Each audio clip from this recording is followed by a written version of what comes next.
Liz, chika, at least pinapatrending nila kami. Nagbigay ng mahinaong reaksyon si Donnie Pangilinan sa mga patuloy na bumabatikos sa kanila, kaugnay ng mga isyong inuugnay sa kanilang personal na buhay o ang kanilang buhay pag-ibig.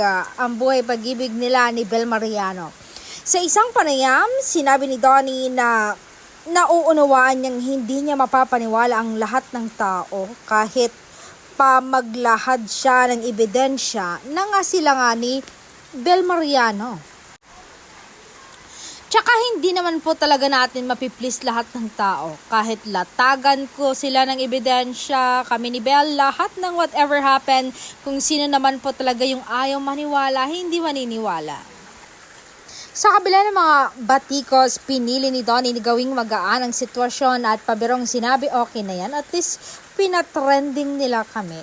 Umamin na nga kami sa vlog ni Vice. Anong pa ba ang gusto nila? Diba? Matatanda ang naging usap-usapan sa social media ang kanilang pangalan na kaugnay ng mga isyong inuugnay sa kanyang relasyon kay Bel Mariano na nagbunso ng iba't ibang reaksyon mula sa netizens.